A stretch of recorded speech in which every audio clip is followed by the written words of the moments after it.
8,000 टंका लांच नेबा बेले भिजिलांस हाथ में धरा पड़े झरापल्ली राजस्व निरीक्षक कास्ट सर्टिफिकेट प्रदान करने 8,000 टंका लांच नेबा समय मालकानगिरी जिला झरापल्ली सर्कल राजस्व निरीक्षक ओडिशा भिजिलांस द्वारा गिरफ होती मिलता सूचना अनुଯାयी मालकानगिरी तहसिल अंतर्गत झरापल्ली सर्कल राजस्व निरीक्षक आरआई सूरज बाला ओडिशा भिजिलांस एमभी 86 गाँव मिथुन सेन नामक आवेदनकारी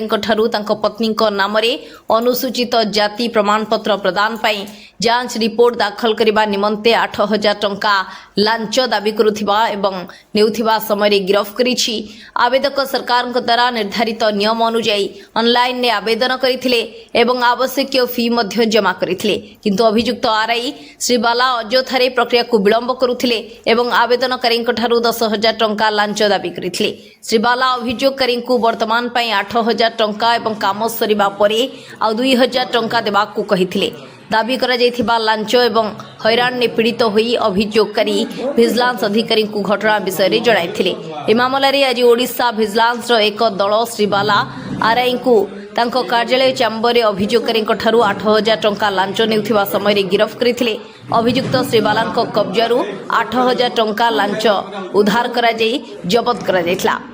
तेबे जांच परे अनुपातहीन संपत्ति दृष्टि श्री बाला आरआई सह जड़ित दुईटी स्थान में एककालीन तलाश करा जाउछि। ए संपर्क में कोरापुट भिजिलांस पीएस मामला नंबर 19/26 7 पीसी संशोधन आईन 2018 अंतर्गत पंजीकृत होइछि। अभियुक्त श्री बाला आरआई विरोध में तदंत जारी रही बोली डीएसपी सदानंद पाणी प्रकाश करिसेंति। सांग मिथुन सेन से तांकर वाइफ नारे गोटे कास्ट सर्टिफिकेट अप्लाई करथिले। कास्ट सर्टिफिकेट अप्लाई कला परे हमर तहसीलदार सर पठाइतिला फॉरवर्ड करछि फील्ड वेरिफिकेशन में आरआई सर पकरे फॉरवर्ड होला परे मो सांग जाय कि पचाइला सर मोर एटा करि दियंतु से कहउछि कि नाही एटा तुम जेजेमांकर नारे पट्टा अछि सेटा हेइ परिबोनी काहेकि ना तुम बापा नारे पट्टारे ना नाही जदी करिवा को पड़िबो मु अन्य जगह रे 13,000 टका नेउछि मते 13,000 टका दियंतु से मना कला कि पैसा नहीं मो पाखे एते टका मु काम करछि चाष बस करछि मो पाखे एते टका नहीं मु कोठुरु पैसा देबी से कहउछि कि नाही 13,000 टका न देले 10,000 फाइनल ताटू गोटे टका कम होबनी सेटा कहला परे मो सांग मते जणाइला परे मु विजिलेंस ऑफिस रे कथाइली विजिलेंस ऑफिस रु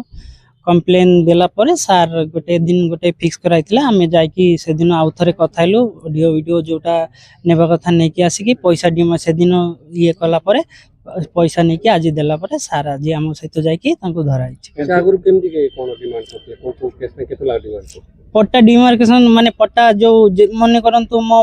जे मां बाप माने अजाना रे अछि सेटा मो बापांग नारे करबा गले 30,000 टका डिमांड करछि सेमिति 30,000 टका नहले करू नै जा लागुछि 130 टका ऑनलाइन पे करले हे जाउछि नहले करबी नै टाइम नै एमति कथा होछि। एमति केते लोक नेछि मोर सांगटू 13,000 मागिछि मु एथि पई मु एठी आसिली मो नाम अछि प्रसन्नजीत बाला।